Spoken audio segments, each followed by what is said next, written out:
kita sebagai makhluk manusia, makhluk yang paling sempurna penciptaannya. Allah jelaskan di dalam firman-Nya, laqad khalaqnal insana fi ahsani taqwim. Kesempurnaan penciptaan manusia itu dengan segala keistimewaannya, kelebihannya, antara lain diberikan kepada manusia itu panca indera. Ada pendengaran, ada penglihatan, dan lain-lain.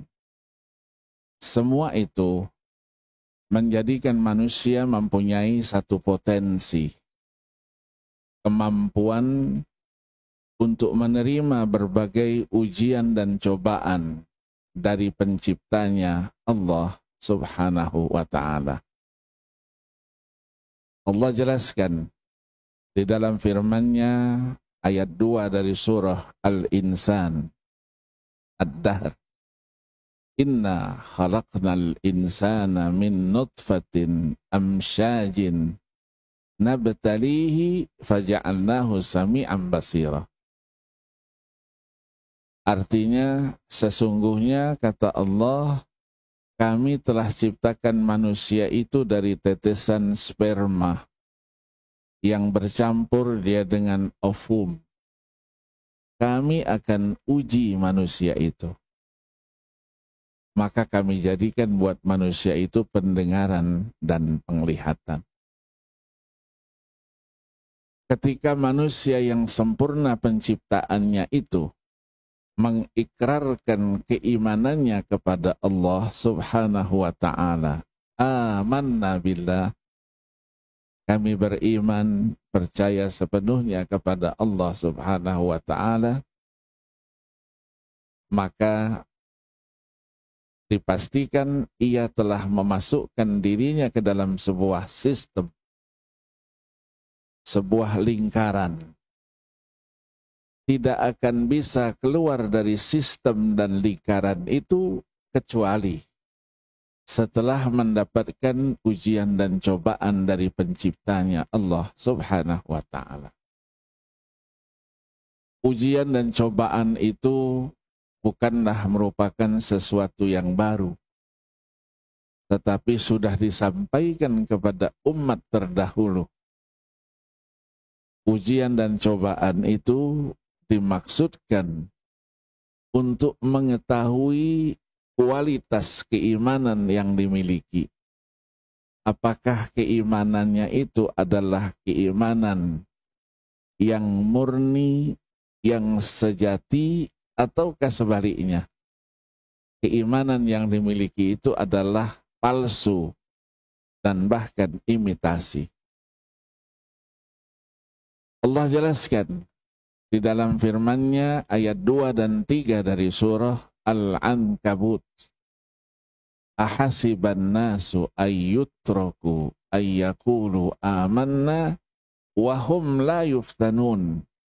Walaqad fatanna alladhina min qablihim fala ya'lamanna Allahu alladhina sadaqu wa la ya'lamanna al-kadhibin. Apakah manusia mengira setelah mereka mengucapkan amanna, kami beriman, wahum la yuftanun, mereka tidak akan diuji, diberikan cobaan, dan sesungguhnya kata Allah, ujian dan cobaan itu sudah kami sampaikan kepada umat sebelumnya, agar Allah tahu siapa yang imannya benar dan siapa yang imannya dusta. Kalau kita cermati, ada dua macam ujian dan cobaan yang Allah sampaikan kepada kita, hamba-hambanya yang beriman. Ada yang menggembirakan, menyenangkan, membuat kita senang, keluarga kita senang, sanak famili, tetangga kita pun ikut senang bersama kita. itu disebut dengan nikmat. Yang kedua, ujian dan cobaan berupa segala sesuatu yang tidak menggembirakan, mengecewakan, menyedihkan. Kita sedih, keluarga kita pun ikut sedih, tetangga, teman-teman akrab kita pun menjadi sedih bersama kita. Allah sebutkan di dalam Al-Quran itu dengan 5 peristilahannya. Terkadang disebut sebagai imtihan. Terkadang disebut juga sebagai fitnah. Allah sebutkan sebanyak 17 kali dan 22 kali di dalam Al-Quran. Terkadang disebut juga dengan istilah bala, musibah. Disebut sebanyak 11 kali dan 46 kali dalam Al-Quran. Dan yang terakhir, yang paling banyak sebutannya, itu dengan istilah azab, siksa. Disebutkan sebanyak 399 kali dalam Al-Quranul Karim. Untuk yang tidak menggembirakan ini, Al-Quran mengajarkan untuk selalu meningkatkan kesabaran ketika kita menghadapi dan mendapatkan ujian yang seperti itu. Al-Quran menyebutkan orang yang sabar dalam menghadapi ujian dan cobaan yang tidak menggembirakan itu akan diberikan pahala yang luar biasa yang tidak bisa kita hitung jumlahnya. Itulah firman Allah dalam surah Az-Zumar ayat 10 yang berbunyi, innama yuwaffas sabiruna ajrahum bighairi hisab. Orang yang sabar juga, baik pria maupun wanita, dijanjikan oleh Allah Subhanahu wa ta'ala masuk ke dalam 10 kelompok manusia yang akan mendapatkan pengampunan terhadap dosa dan kesalahannya dan pahala yang besar di sisi Allah Subhanahu wa ta'ala. Allah jelaskan di dalam firman-Nya ayat 35 dari surah Al-Ahzab, innal muslimina wal muslimat wal mu'minina wal mu'minat, sampai dengan was-sabirina was-sabirat. Di penghujung ayat, a'addallahu lahum maghfiratan wa ajran azima. Disediakan buat mereka pengampunan terhadap dosa dan kesalahannya dan pahala yang besar di sisi Allah Subhanahu wa ta'ala. Kita tidak berbicara yang tidak enak ini. Yang akan kita bicarakan yang pertama tadi, yang enak-enak itu tadi. Yang merupakan nikmat, anugerah, karunia Allah Subhanahu wa ta'ala. Kalau kita jujur, kita renungkan dengan seksama, perjalanan keseharian dari kehidupan kita, sejak kita membuka mata bangun dari tidur, sampai dengan kita menutup mata untuk tidur kembali. Tidak ada satu detik pun dari perjalanan keseharian kita itu yang hampa dari nikmat Allah Subhanahu wa ta'ala. Dari tidur kita bangun, nikmat. Berapa banyak saudara kita yang semalam tidur seperti kita, tapi tidak bangun lagi. Maka Nabi ajarkan, ucapkan syukur kepada Allah dengan Alhamdulillahilladzi ahyani ba'da an amatani wa ilaihin nusyur. Kita bisa ke belakang, bisa mengeluarkan sesuatu dari depan, dari belakang. Juga nikmat Allah subhanahu. Berapa banyak saudara kita yang terbaring dia di rumah sakit, tidak bisa seperti kita. Mengeluarkan sesuatu harus melalui selang, pipa, dan segala macamnya. Maka kita pun dianjurkan ketika selesai, alhamdulillahilladzi azhaba annil adha wa afani. Kita bisa minum, bisa makan sesuatu nikmat. Kembali alhamdulillahi rabbil alamin. Maka Allah jelaskan di dalam Al-Quran itu ada 2 kali. 1 kali dalam surah Ibrahim ayat 34 dan 1 kali di dalam surah An-Nahl ayat 18. Wa in ta'uddu ni'matallah la tuhsuha. Kalau kamu ingin mencoba menghitung nikmat Allah, dipastikan kamu tidak akan dapat menghitungnya. Nah, ketika kita membaca ayat itu, sejenak kita perhatikan, ternyata tulisan nikmatnya berbeda. Nikmat yang ada dalam surah Ibrahim terbuka dia taknya. Dalam surah An-Nahl tertutup taknya. Apa rahasia di balik itu? Maka kita bertanyalah kepada salah satu dari disiplin ilmu Al-Quran yang disebut dengan ilmu Ar-Rasmul Utsmani.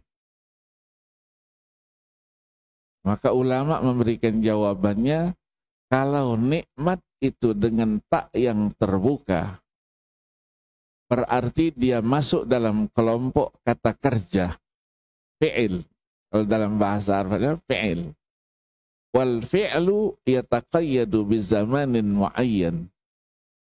Qad yakunu madiyan, wa qad yakunu mudhari'an, wa qad yakunu mustaqbalan. Dia merupakan kata kerja. Kata kerja diikat dengan waktu.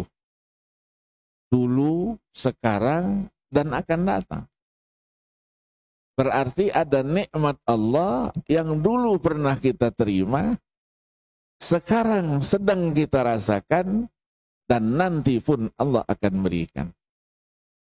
Tapi ketika dia nikmatnya dengan tak marbutah, berarti nikmat di situ masuk dalam kata benda, bukan kata kerja, isim. Wal ismu la yataqayyadu bizamanin mu'ayyan. Kata benda tidak diikat dengan waktu. Umum dia. Itulah nikmat Allah subhanahu wa ta'ala. Maka kita wajib mensyukurinya. Mensyukuri nikmat Allah wajib hukumnya. Kita syukur kepada Al-Mun'im wallahu subhanahu wa ta'ala. Maka cara bersyukur itu bisa dengan lisan kita, bisa dengan perbuatan kita, bisa juga dengan hati kita. 3 cara. Apa yang dimaksudkan dengan syukur itu? Allah sebutkan sebanyak 52 kali di dalam Al-Quran itu. Salah seorang pakar ilmu bahasa Al-Quran yang kita kenal dengan Ibnu Faris yang wafat 395 Hijriah. Dia punya buku Maqayis Al-Lughah Al-Arabiyah. Dia sebutkan banyak artinya. Seperti di dalam Kamus Besar Bahasa Indonesia juga, kata-kata syukur itu diartikan ketika menerima nikmat dari Allah Subhanahu wa Ta'ala. Dia merasa rela, merasa lega, merasa puas, dan merasa dia mendapatkan keuntungan. Itulah yang disebut dengan syukur. Nah, dari aspek bahasa Arab diartikan sedemikian rupa, sekecil apapun. Itu adalah karunia Allah yang harus kita syukuri. Maka kuda yang gemuk, yang sehat, itu namanya syukur. Kenapa? Karena dia tidak memerlukan banyak rumput, tidak memerlukan banyak makanan dia, tapi dia sehat dan gemuk. Jadi kalau orangnya gemuk gitu tidak pernah bersyukur, iya kan? Yang kedua, dikatakan pohon yang rindang penuh dengan daun-daunnya, itu disebut juga dengan syukur. Dengan istilah syakarat, katanya syajarah. Syakarat, syajarah. Syukur. Dan lain-lain. Banyak ceritanya itu.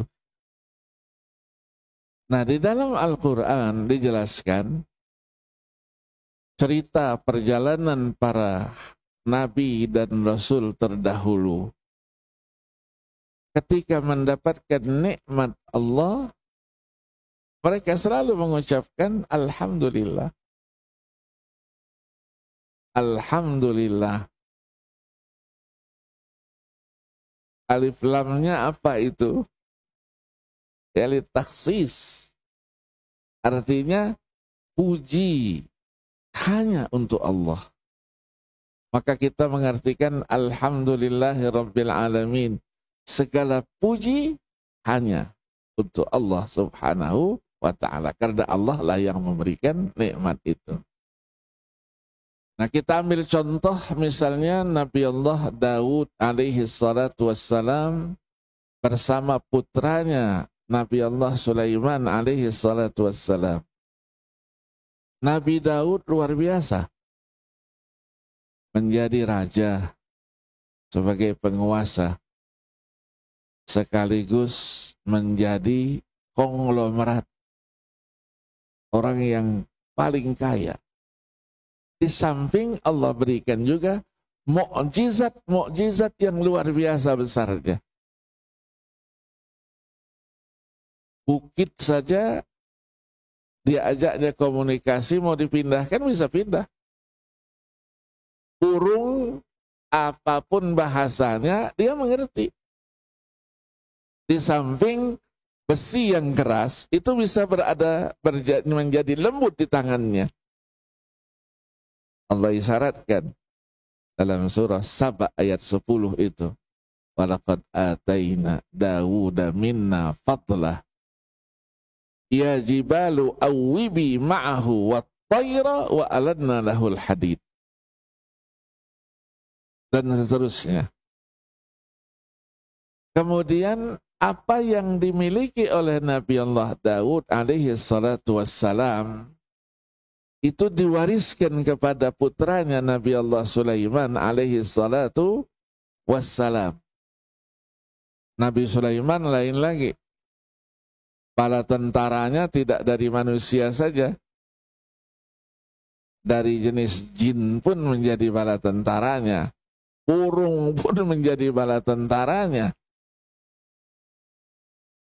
Ketika semua itu, Allah jelaskan, angin pun bisa diatur oleh beliau. Peredaran angin mau kemana, ke arah mana, itu bisa dengan peraturan beliau. Maka Allah jelaskan, dalam surat itu, setelah itu ada ayat, Wali Sulaiman ar-riha ghuduha syahrun. wa rawahuha syahrun wa asalna lahu ainal qitr wa minal jinni may ya'malu baina yadayhi biizni rabbih wa may yazigh minhum an amrina nudhiqhu min azabis sa'ir. Lanjutannya apa? Ya'maluna lahu ma yasha'u min mahariba wa tamathila, sampai pesan Allah, i'malu ala Dawud syukra wa qalilun min ibadiyas syakur. Ternyata dari sejak dulu Nabi Allah Daud apa kurangnya? Keluarga besarnya masih ada saja yang tidak bisa mensyukuri nikmat Allah. Maka Allah ingatkan. Maka pada satu malam ketika Nabi melakukan tahajud, beliau diikuti beberapa sahabat di belakangnya menangis terseduh-seduh. Menangis terseduh-seduh sambil mengucapkan doanya, Allahumma ja'alni minal qalil. Ya Allah, masukkan aku dalam kelompok yang sedikit. Sahabat saling bertanya, apa yang membuat beliau menangis terseduh-seduh? Sebabnya apa? Akhirnya mereka saling bertanya dan di antara mereka disuruhlah, maju, kamulah yang bertanya. Ditanyakan, mayukika ya Rasulullah, apa yang membuat engkau menangis seperti ini? Apakah karena ini, karena itu? Kata Rasulullah, semuanya tidak. Aku menangis mengingat firman Allah itu tadi, i'malu ala Dawud syukra wa qalilun min ibadiyas syakur. Nah, Nabi kita ketahui walaupun sudah mendapatkan jaminan surga, kunci surga berada di tangannya, tapi ibadahnya lebih bagus dari kita. Sehingga kakinya bengkak. Maka sahabat bertanya, kenapa engkau lakukan semua ini? Sementara surga sudah berada di tanganmu dan bahkan kunci surga pun di tanganmu. Apa jawab Nabi? Afala an akuna abdan syakura. Apa memang tidak boleh? Aku juga ingin menjadi hamba yang mensyukuri nikmat dan karunia Allah subhanahu wa ta'ala. Nah, Allah yang memberikan nikmat itu sendiri menyebut zatnya itu sebagai syakur. Salah satu dari Asmaul Husna itu syakur, sabur. Dan selalu juga menyebutnya syakirun alim. Syakir. Jadi ini memberi pelajaran, yang punya nikmat saja begitu, apalagi kita yang menerima nikmat itu. Maka lembaran Al-Quran menceritakan itu. Tadi Nabi Allah Daud, Nabi Sulaiman dalam surah An-Naml dijelaskan, walaqad ataina Dawud wa Sulaimana ilma faqala alhamdulillah alladzi faddalana ala katsirin min ibadihil mu'minin. Nabi Sulaiman kita ketahui ketika melakukan inspeksi pasukannya sejauh 13 mil, Allah subhanahu wa ta'ala perdengarkan pesan Ratu Semut kepada teman-temannya. Masuk kalian ke dalam rumah-rumah kalian. Kenapa? Sebentar lagi Sulaiman dengan bala tentaranya akan lewat di tengah-tengah kita. Yang namanya tentara pasukannya itu pakaiannya pasti lengkap. Semut, apalah artinya? Lewat pasti kena injek. Itu menjadi nikmat. Maka Nabi Sulaiman tidak takabur dia. Tuh, semut aja saya dengar, saya ngerti. Tidak. Tapi senantiasa beliau tersenyum. Fatabassama dhahikan min qawliha. Dari ayat, wa husyira li Sulaiman wa junuduhu minal jinni wal insi wat tayri fahum yuhza'un. hatta idza atau ala wadin namli qalat namlatun ya ayyuhan namlu dukhulu masakinakum la yahtimannakum Sulaiman wa junuduhu wa hum la yash'urun. Fatabassama dhahikan min qawliha. Senyum. Senyum disertai permohonan. Ada 3 permohonannya. Apa pertama? Rabbi auzi'ni an ashkura ni'mataka allati an'amta alayya wa ala walidayya. Ya Allah, berikan taufik dan hidayahmu kepada aku agar aku bisa mensyukuri segala nikmat dan karuniamu yang kau berikan kepadaku dan kepada kedua orang tuaku. Yang kedua, wa an a'mala salihan tardah, agar aku bisa berkarya dengan karya yang menjadikan engkau ridha dan cinta kepadaku. Yang ketiganya apa? Wa adkhilni fi ibadikas salihin. Masukkan aku ke dalam kelompok hamba-hambamu yang saleh. Nah, salah satu nikmat Allah subhanahu wa ta'ala, rahmatnya kepada kita adalah perubahan tahun itu. Karena ada pergantian malam dan siang. Dengan pergantian malam dan siang yang merupakan tanda kebesaran dan keagungan Allah, sekaligus di situ wali ta'lamu adadas sinina wal hisab. Perhitungan tahun, ya, perubahan tahun. Karena apa? Karena berubahnya malam dan siang itu kalau tidak terjadi, apa akibatnya? Allah jelaskan dalam surah Al-Qasas itu, ketika masa-masa dakwah di Makkah Al-Mukarramah, untuk menjelaskan ada Tuhan, ada Allah yang harus disembah. Cirinya apa? Salah satunya disebutkanlah tanda-tanda kebesaran Allah itu. Allah jelaskan di situ, qul ara'aitum in ja'alallahu 'alaikumul laila sarmadan ila yaumil qiyamah man ilahun ghairullah ya'tikum bidiya'in afala tasma'un. Qul ara'aitum in ja'alallahu 'alaikumun nahara sarmadan ila yaumil qiyamah man ilahun ghairullah ya'tikum bilailin taskununa fi afala tubsirun. Wa min rahmatihi ja'ala lakumul laila litaskunu fihi wan nahara mubsira. Jadi sampaikan ya Muhammad, sekiranya dijadikan Allah itu malam terus sampai hari kiamat, apakah ada Tuhan selain Allah yang bisa mendatangkan dia siang terang? Tidakkah kamu mendengar itu?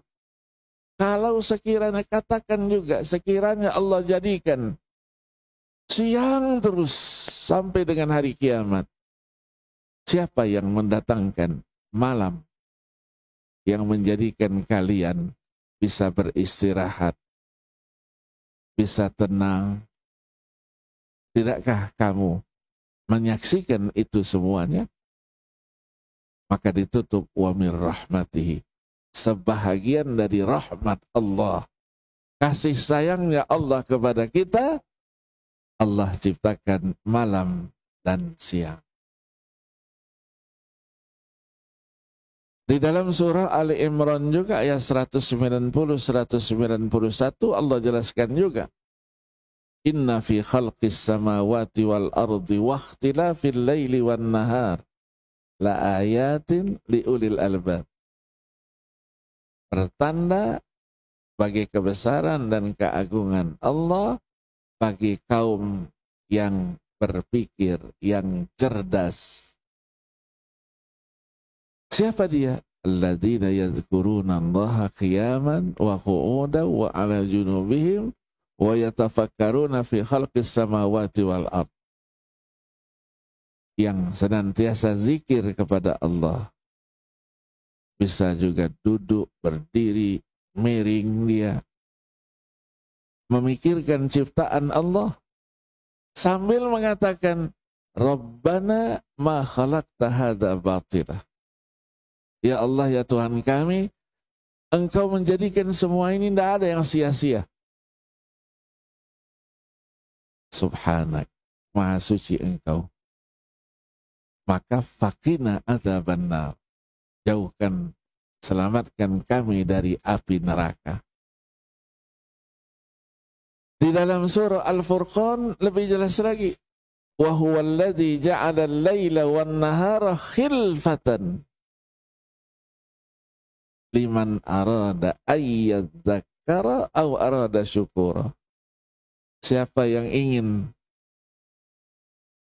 mengingat Allah dan bersyukur kepadanya, maka ada malam, ada siang. Selalu bertentangan begitu. Untuk apa? Senantiasa kita mengingat Allah Subhanahu wa ta'ala. Maka dijelaskan secara gamblang dalam surah Az-Zariyat ayat 36. Wa min kulli syai'in khalaqna zawjaini la'allakum tadhakkarun. Semuanya, kata Allah, kami ciptakan berpasang-pasangan, ada siang, ada malam. Ada muda, ada tua. Ada sehat, ada sakit. Ada kaya, ada miskin. Ada yang sibuk, ada yang tidak punya kesibukan. Iya kan? Semuanya itu. Allah ciptakan begitu.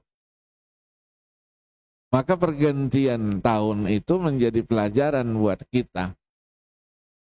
Tahunnya berganti, mengingatkan umur kita sudah berapa. Apakah dengan pergantian tahun menjadikan umur kita bertambah? Tidak. Umur kita berkurang. Tahunnya yang bertambah, tapi umur kita sudah 1 tahun berkurang. Nah, ketika berbicara umur, Allah yang punya rahasia. Wa ma yu'ammaru min mu'ammarin wa la yunqasu min umurihi illa fi kitab. Inna dzalika 'ala Allahi yasir, kata Allah dalam surah Fatir ayat 19 itu. Allah yang tahu. Maka perubahan. Jadi dengan perubahan tahun, maka menjadi pelajaran buat kita juga untuk introspeksi. Terjadi perubahan. Pertanyaannya, apa yang sudah kita lakukan selama 1 tahun 2002 yang lalu itu? Kalau dia baik, nahmadullah wa nashkuruh. Kalau nanti kita berjanji menjadi lebih baik, nahmadullah wa nashkuruh. Tapi kalau tidak, maka kita berjanji, saya sudah berbuat. Maka sekarang tahun baru, saya akan berbuat yang lebih baik tentunya. Tidak ada orang yang berniat untuk tidak lebih baik. Pasti menjadi yang lebih baik. Ibadahnya lebih baik. Mungkin 2002 yang lalu kita melakukan sholat hanya yang wajib-wajib saja. 2023 kita harus tambah, paling tidak ada qobliyahnya, ada ba'diyahnya, paling tidak.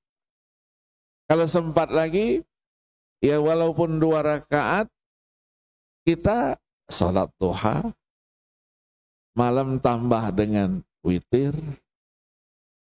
Paling tidak itu. Ya, kenapa? Itulah nanti yang akan menyempurnakan kekurangan-kekurangan dari ibadah sholat kita yang wajib itu. Maka Nabi ingatkan, inna awwala ma yuhasabu bihil abdu min a'malihim yawmal qiyamah as-salah. Fa in kanat tammah kutibat lahu tammah. Wa in kanat qad intaqasa minhu syai'. Yaqulu Rabbuna azza wa jalla li malaikatihi unzuru hal li'abdi min tatawu'in fa in kana lahu tatawu'un kummila bihi man taqasa min faridati summa tu'khadhu sairul a'mali ala dhalik. Jadi yang pertama kali akan diadakan perhitungan di hadapan Allah ibadah sholatnya.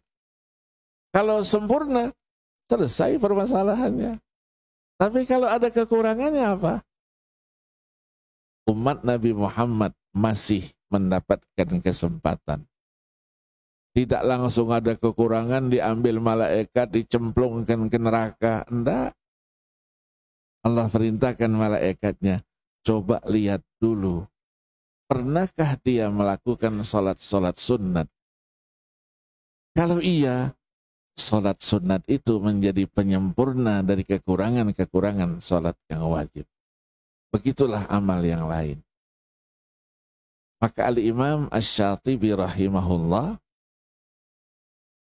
yang wafat 790 Hijriah, yang menulis buku Al-Muwafaqat fi Ushul Syariah. Bukan Syatibi yang satunya. Ya, jangan salah, ada dua Syatibi. Syatibi yang satunya pakar qiraat. Wafatnya 590 Hijriah. Yang menulis matan Syatibiyah itu. Ya, ini kadang-kadang teman-teman kita ini keliru. Di depan layar televisi menyampaikan sesuatu yang keliru. Yang mendengar juga enggak tahu juga sama-sama. Ya, maka sering saya sampaikan kepada teman-teman, kalau memang enggak tahu, jangan diumumkan ketidaktahuan itu. Biar saya saja yang tahu gitu. Iya, sambil tersenyum, dia katakan, itu Imam Asy-Syatibi yang menulis Muwafaqat, beliau juga salah seorang imam qiraat. Padahal Syatibi ini lain, Syatibi ini. Yang ini Abu Ishaq Asy-Syatibi. Yang ini Abul Qasim Asy-Syatibi. Beda. Ya, orang Arab kan namanya kan sama-sama. Ar-Razi, berapa banyak Ar-Razi? Iya kan? Ya, Ar-Razi, berapa banyak Ar-Razi? Ada yang ahli hadis, ada yang ahli tafsir, ada berapa banyak Ar-Razi. Al-Qurtubi, berapa banyak Al-Qurtubi.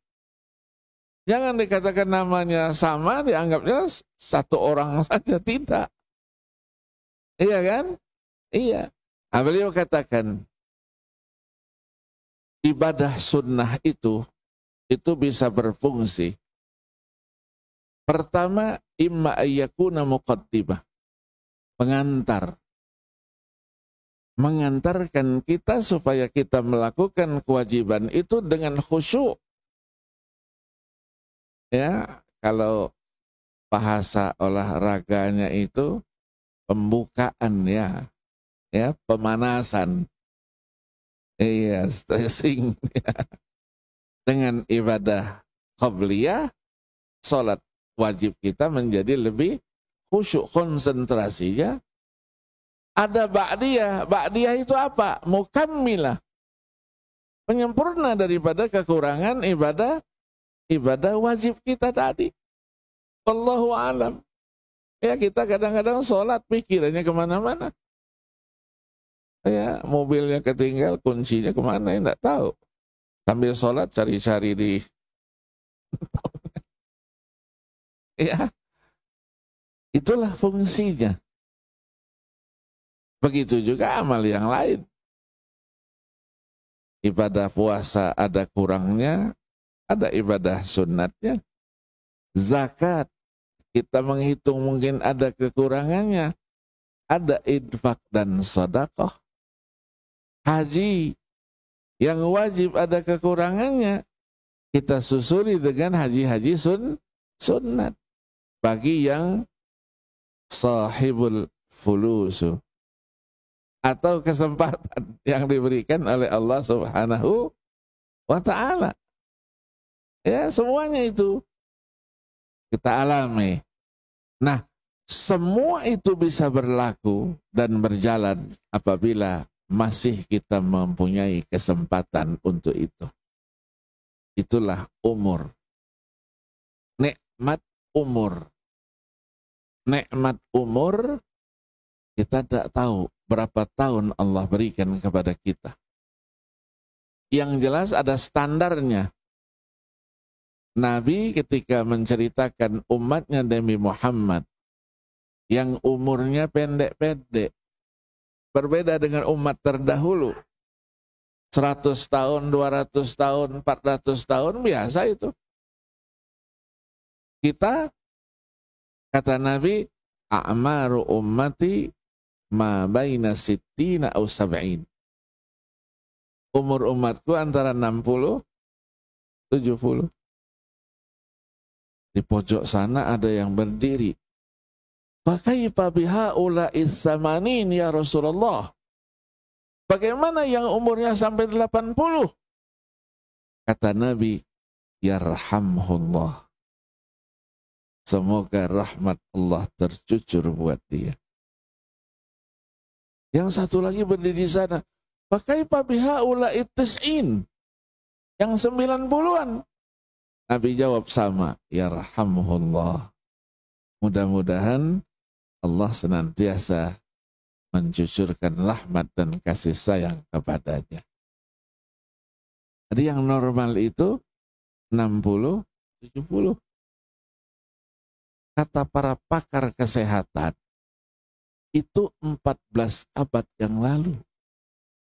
Sekarang sudah berkurang 10 tahun. Jadi umur yang sekarang 50, 60. Tidak lagi 60, 70. Maka kalau lebih dari itu, Masya Allah, nikmat dari Allah Subhanahu wa Ta'ala. Maka Allah berikan kepada kita umat Nabi Muhammad ini keistimewaan yang tidak diberikan kepada umat yang selainnya. Ada Lailatul Qadar. Kalau dapat, sama dengan ibadah 83 tahun. Khairum min alfi syahr. Satu kali kita sholat di Masjidil Haram, itu afdalu min mi'ati alfi sholatin fi masiwah. Lebih utama dari 100.000 kali sholat di tempat yang lain. Yang sholat di Masjid Nabawi, satu kali sholat khairun min alfi sholatin fi masiwah. Lebih afdal dari 1.000 kali sholat di tempat yang lain. Maka kenapa orang ibadah haji itu menjadi sasaran? Kesempatannya cukup panjang.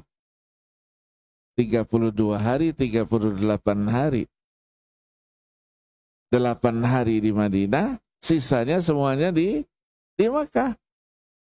Berapa hari di Makkah? Berapa banyak sholat yang kita bisa lakukan? Bagi yang sholat, ya banyak yang di rumah saja. Panas Ustaz, dingin Ustaz. Tapi pulang ke tanah air, sorbannya lebih besar dari kita. Iya kan? Ya, yang ketahuan ini pengalaman. Iya, sorbannya lebih besar dari kita. Padahal selama di Mekah, tapi kalau diajak, ayo kita ke Zam-Zam, ke Hilton, ke pasar, duluan dia. Kita belum siap-siap, dia sudah duluan, ayo cepat sedikit. Gitu. Tapi kalau ke masjid, nanti kaki saya agak sakit, capek, macam-macam alasannya. Itulah manusia. Tapi bukan berarti setelah kita pergi haji, setelah kita pergi umrah, pulang tidak sholat lagi. Ya, ibadah sholat, ibadah itu bukan dihitung secara matematika, tidak. Itu fadail yang kita akan terima di hari kiamat. Karena dulu murid saya dulu, di pengajian eksekutif ya di Pondok Indah itu. Memang tidak ngerti agama dia. Seorang diplomat. Baru ketika pensiun 60 tahun mulai sholat. dari sejak balignya tidak pernah sholat, tidak pernah puasa, tidak pernah haji apalagi, zakat juga tidak pernah. Tapi begitu umur 60 tahun yang Allah sebutkan dalam hadis-hadis kursi Nabi itu, wa idza balagha abdi sittina sana habbabtuhu al-inabah. Jadi kalau hamba Allah itu umurnya 60 tahun, itu ditanamkan dia cinta kepada taubah, kembali kepada Allah Subhanahu wa ta'ala. Ya, kalau bahasa kita banting setir. Dari tidak pernah ngaji, tidak pernah sholat dia. Banting setir dia. Nah, orang ini begitu. Dia sholat terus, puasa terus. Kenapa? Dulu sejak balik saya tidak pernah sholat, tidak pernah puasa. Jika dia tanya, bagaimana dengan sholat saya Ustadz? Apakah saya harus qadha Ustadz sholat semuanya? Saya tidak jawab iya. Kalau iya, terus meninggal dia. Sholat terus belum tentu kebayar. Kita jawab dengan diplomasi sebagai da'i. Kalau orang itu berhutang, dia wajib membayar enggak? Wajib. Nah, ketika dia membayar itu, apakah dia harus lunas sekaligus atau angsur? Tergantung kemampuannya. Iya kan? Iya. Terus dia dengar dari seorang ustadz. Benar enggak ustadz katanya? Saya diajar di rumah, kata ustadznya sering-sering umroh saja. Fulus ada, kesempatan ada. Iya. Maka saya umroh terus katanya. Setiap bulan itu 2 kali umroh. 10 hari saja di tanah air. Pulang 10 hari umroh lagi. Untuk apa? Membayar kekurangan sholat saya tadi. Jujur itu. Ya, begitu jujurnya dia menunjukkan itulah saya. Ya, itulah saya. Sampai hal-hal lain yang berkaitan dengan agama, kadang-kadang dia bertanya membuat kita tertawa. Karena memang tidak tahu. Kosong ilmu agamanya. Kalau ilmu yang lainnya iyalah. Ya, maka ketika ada pesawat dulu pernah ada jatuh, pesawat Hercules di mana di Condet. 132 perwira menjadi ya 2 hari setelah itu kita pengajian. Apa yang ditanyakannya? Ustadz, gitu. Ada apa? Kemarin kan 2 hari yang lalu kan kejadian pesawat tuh. Iya. Iya, tapi dimakamkannya kan secara massal di Pondok Aren itu, Ustaz. 132 di lokasi 25 meter persegi dimakamkan. Terus pertanyaannya Bapak, saya bingung Ustaz katanya. Mungkar Nakir itu begitu sibuknya menanya orang 132 itu. Ya karena memang tidak tahu ya. Saya bilang, tidak begitu Bapak. Kan berdua. Ada Mungkar, ada Nakir. Mungkar mulai dulu, capek, lanjutkan Nakir. Gantian. Oh begitu, ya iya. Yang kedua, saya bilang karena berdua, Mungkar minta sama Nakir, siapkan sound systemnya. Dia tanya lagi, ada sound system? Yang ketiga, nanti pertanyaannya tidak satu-satu. Sudah ada sound systemnya. Iya, tidak man rabbuka wa man nabiyuka, enggak. Man rabbukum, wa man nabiyukum. Enggak bisa Ustaz. Enggak bisa. Nanti ada yang enggak bisa itu mulutnya gini-gini aja. Saya jawab, itulah pikiran dunia. Kalau sudah berbicara kematian, itu alamnya bukan alam dunia lagi, alamnya sudah alam barzakh. Alam barzakh itu hayatuhum asma min hadhil hayah. Kehidupan mereka itu lebih canggih dari kehidupan kita sekarang. Sekarang kita sudah canggih, di sana lebih canggih lagi. Ya, maka saya tanya sama beliau, ketika malaikat mencabut nyawa seseorang, adanya kan di mana-mana seluruh dunia. Yang harus meninggal jam 2:07. Berapa orang? Apakah harus ke sana ke sini? Atau cukup dengan remote saja? Mulai mikir. Kenapa Pak? Kan angkatan. Kalau melakukan serangan, apakah bom itu satu-satu? Bapak duluan yang meninggal. Atau dibuat semua dulu, nanti di remote. Jam berapa dilihat. Malaikat maut juga begitu, pegang remote aja. Ketawa dia. Oh begitu Ustaz ya.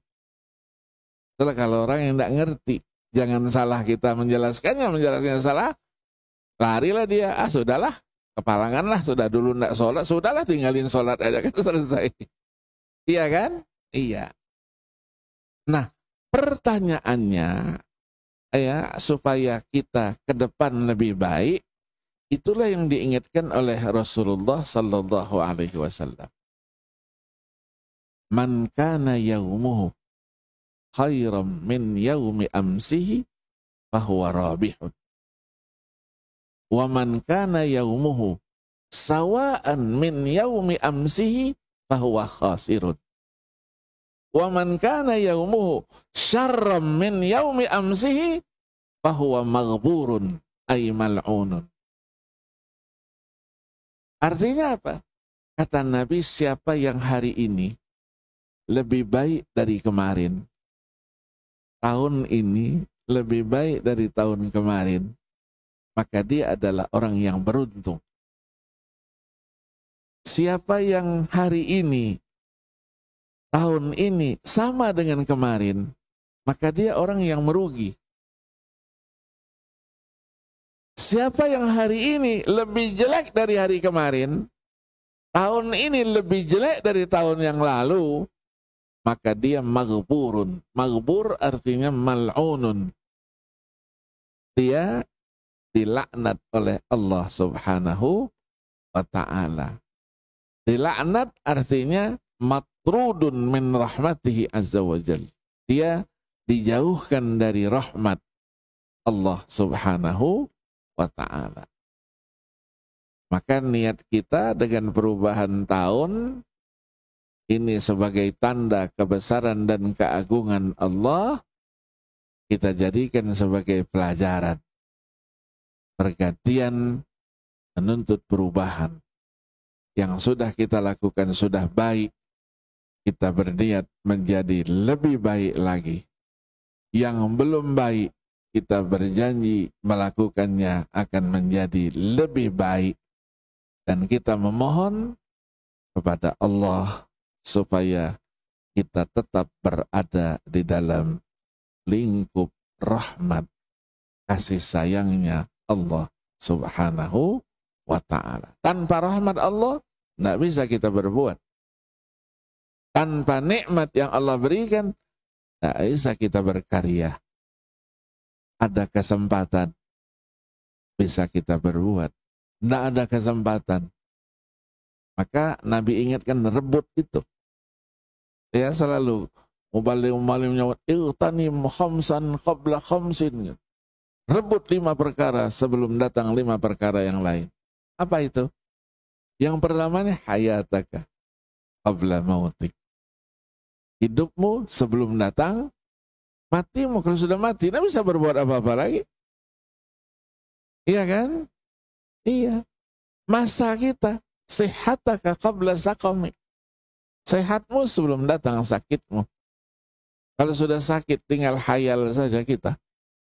Maka kita syukuri nikmat kesehatan. Ya, orang Arab sebut as-sihhatu tajul hayah. Kesehatan itu adalah mahkota kehidupan. Terus apa lagi? Syababaka qabla haramik. Masa mudamu sebelum datang masa tuamu. Masa muda tidak akan berulang. Tidak akan kembali. Dulu kita gagah, sehat. Jalan aja lebih cepat dari sekarang. jalan mulai miring-miring. Iya kan? Iya. Ya, itulah kata para seorang penyair mengatakan, katanya zahabas syababu fama lahu min audatin wa atal masyibu fa aina minhul mahrabu lam yansahul malakani hina nasitahu bal azbatahu wa anta lahin tal'abu. Di masa muda berlalu, masa tua pasti datang. Tidak bisa dibohongi. Rambut mulai putih, disemir. Berapa lama semir itu bertahan? Iya kan? Sudah agak piot-piot sedikit, dioperasi. Berapa lama operasi itu bertahan? Iya, ditutup lehernya. Begitu terbuka lehernya, kendor semuanya. Palsu semuanya. Iya kan? Iya. Tapi dua malaikat, kata penyair itu, tidak melupakan apa yang kalian lakukan. Bal asbatahu, semuanya tercatat. Walaupun pada waktu itu wa antalahin tal'abu, kamu lupa dan lalai. Nggak ada itu. Maka kita nanti terima apa? Iqra kitabaka kafa binafsika al-yawma 'alaika hasiba. Nggak perlu lagi mau dikoreksi-koreksi lagi. Iya, kalau iPad kita, komputer kita bisa kita tipek ya. Ya, kita hapus, kita tambah. Ini kan iPad-nya dari Allah sudah. Nggak bisa kita rubah lagi. Apa yang terjadi semuanya sudah ada di sana. Ya, begitu juga ketika kita berkecukupan. Kita ingat ketika kita tidak punya. Ketika kita banyak kesempatan, kita harus ingat ketika kita sibuk. Sibuk nggak bisa apa-apa. Nah, ketika kosong itulah kita gunakan.